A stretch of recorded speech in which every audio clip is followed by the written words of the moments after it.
Be a part of the best pro wrestling podcast today at patreon.com/Steve and Larson. Enjoy tons of bonus videos, including patron-only live shows, gameplay, and vintage 10 for the wins, access to podcast question threads, the Friendo Care Package, and so much more. Support Going In Raw today at patreon.com/Steve and Larson.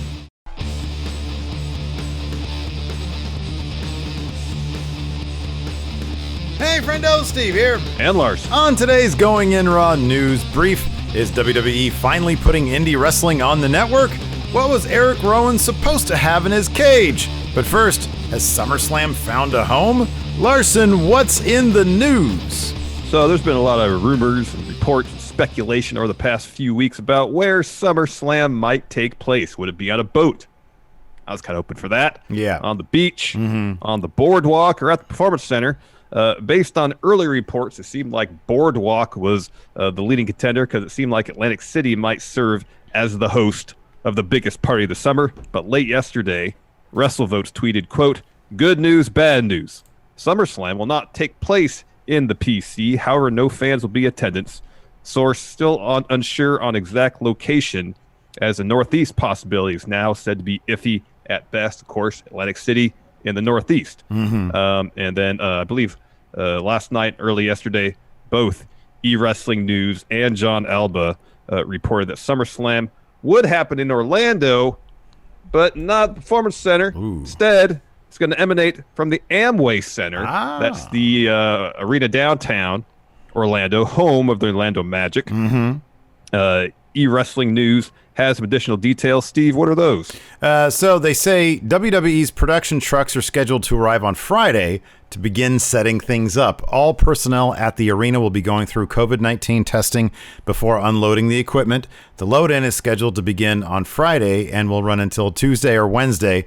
There is no word on if WWE NXT TakeOver 30 or the post-SummerSlam Raw/SmackDown TV tapings will take place from the same arena, but it's more than possible. And then John Alba later reported that, per a source, WWE is not just exploring SummerSlam at Amway Center in Orlando, but it's also utilizing the facility going forward for other events. As I noted below, John Alba, the arena is currently closed until next year, which would seemingly mean nothing is on the docket. If WWE could secure some sort of lease at Amway Center, it's not out of the realm to suggest limited fans could eventually return to the tapings, given how big the arena is. Plenty of room to social distance. AEW has been running with some invited guests distanced. WrestleVotes then reported, quote, "Strong sense of enthusiasm at the Performance Center today." I guess there's tapings going on. WrestleVotes continues. "All TVs after this coming Monday's Raw will indeed be live, and from the Amway Center in Orlando, some normalcy on the horizon." Speaking of normalcy, I guess the next step of that, whether it's advisable or not, fans in attendance live. Will that be the case for SummerSlam?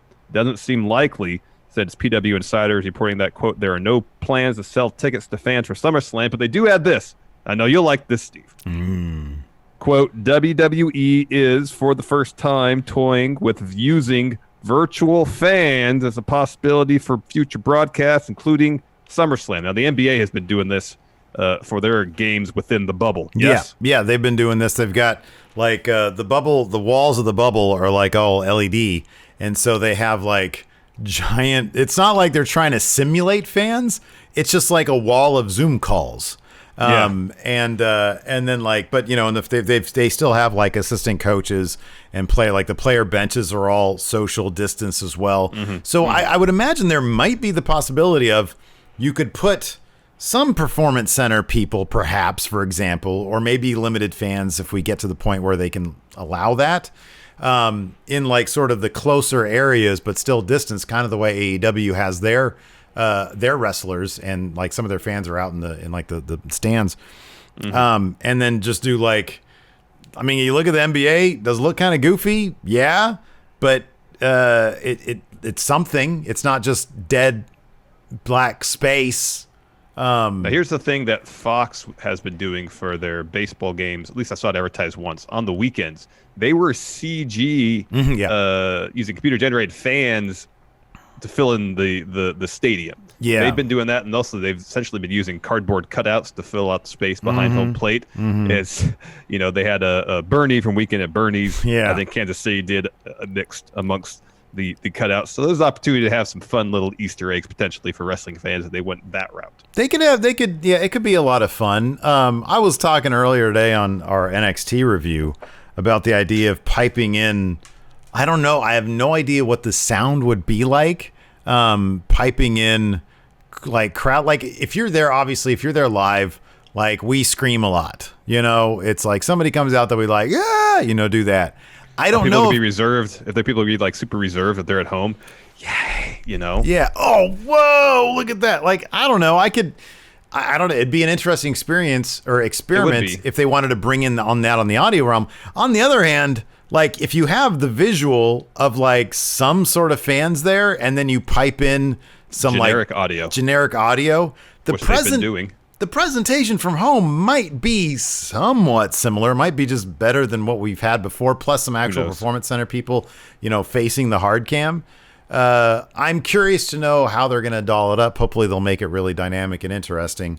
And it'll be a more interesting experience, but I guess we'll find out soon. Good to know that that morale might be up a little bit, so that's cool. Another thing that's kind of cool is that finally, and this has been rumored for years, we might be getting some indie content on the WWE Network. Now, this was first reported by Sports Illustrated, later confirmed by WWE. The WWE Network will start running shows from Progress, Evolve, WXW, and ICW this Saturday. Sports Illustrated reports that the new content includes 2 best-of compilation specials, which feature the work of Drew McIntyre in Evolve, as well as Keith Lee's rise in that same promotion, along with the following shows: Insane Championship Wrestling's Shug's Hoose Party 5 Night 2 from 2018, WXW Femme Fatales 2019, WXW Ambition 11 from 2019, and Progress Wrestling's Chapter 92 from 2019. I went through a period where I was watching quite a bit of Progress through their on-demand, like Demand Progress streaming app. And I love that. I was watching a little bit of ICW like a year ago or so, and I really loved it. I just didn't have time to sort of keep up with it. But, man, I really enjoyed that stuff. I'm happy that it's coming to the network. Same. The network's already such a wealth of wrestling history. Yeah. And it's great they're kind of broadening the horizons beyond wrestling's past and embracing wrestling's present, I guess. So WXW is a promotion I've never actually watched, but I've always been interested in. And this is the lineup from Ambition 11. Looks like there was a tournament. This they ran in Canada. That's interesting. Let's see here. Timothy Thatcher was there. Fighting in the first round, Alexander James. I don't know who that is. Let's see here. Walter was in this. Yeah, there's a bunch of names that I never heard. Oh, Tyson Dukes. I've seen him in Impact. The final matchup is Walter versus Timothy Thatcher. That's probably really good. It's probably really good. So I'll be interested to check that out and see some names that I have not seen before. Agreed.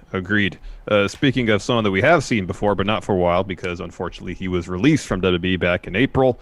Eric Redbeard, of course, he was Erick Rowan in WWE. He spoke with Sportskeeda recently and revealed the original plan for what was inside his cage. Of course, for months seemingly, he would walk to the ring with the cage. He was very protective of this little cage and whatever was inside of it. Yeah. So this is what he had to say. Quote, originally it was pitched that would be a rodent or a rat and is going to be killed by the babyface champion to show that I cared about something, and that babyface turned heel. So that didn't work. Well, okay, then I asked them, what is it now? Then they just kept extending it.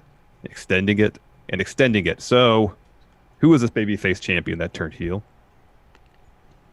At some point last year on Raw. I don't know. I feel like I'm Quizzlemania again. I know. Could it be Seth? Although Seth was a champion. Oh, yeah. Turned heel when he was champ. But it could be Seth. Yeah, that's totally Seth. Yeah, it's got to be Seth. It could be Seth. Like Drew was a heel, but then he turned face. Yeah, it was the opposite of that. It was the opposite. Seth is the first thing that came to mind. Yeah, it's got to be Seth. He continues. I had over-the-top ideas about it. One was this actress in American Horror Story, the smallest woman of all time. She was on American Horror Story Freak Show. One idea was to build a slightly larger cage, and when unveiled, it would be the slightly smaller woman. Me and her would be friends, and I would be protecting her from the atrocities of the outside world by locking her in the cage. What a great idea.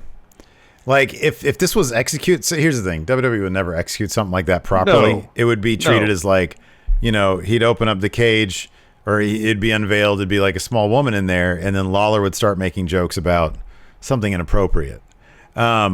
If this was done in sort of like a David Lynch style way backstage as the reveal, that could be pretty damn interesting. But it's WWE. They would never do anything that was treated with the appropriate amount of like artistic integrity to like pull that off. That's beyond their capabilities. Yeah. Pretty much. Yeah, from a storytelling perspective, totally. Anyways. No way they would have any idea how to pull that off. No, probably not. Tonight on Twitch, twitch.tv/Steve and Larson, Unsolved Mysteries. Come solve some mysteries with me and the Enforcer. It's a hoot. It's a lot of fun. You need two screens, basically, one to watch us and one to watch your Unsolved Mysteries, because we have like a YouTube link. But it's a lot of fun. I mean, you could just have one screen. If you have like a desktop, you could put it on two screens. Is this a Robert Stack hosted episode? Yeah, we're back to Robert Stack. Well, we're back to Robert Stack. What I told him was, like, the Raymond Burr one was really weird. It was really weird. But like the next time we come across a Robert Stack episode that we look at and we're like, this seems kind of boring or a waste of time, we'll go to the first of two Carl Malden hosted episodes. That was my from the pilot years. Yeah. So that'll be fun. Anyways, come check it out. Twitch.tv/Steve and Larson. Be sure to hit that like button right here on this video, though. Be sure to subscribe. And thanks for watching. Till next time, we'll talk to you later. Goodbye. Be a part of the best pro wrestling podcast today at patreon.com/Steve and Larson. Enjoy tons of bonus videos, including patron-only live shows, gameplay, and vintage 10 for the wins, access to podcast question threads, the Friendo Care Package, and so much more. Support Going In Raw today at patreon.com/Steve and Larson.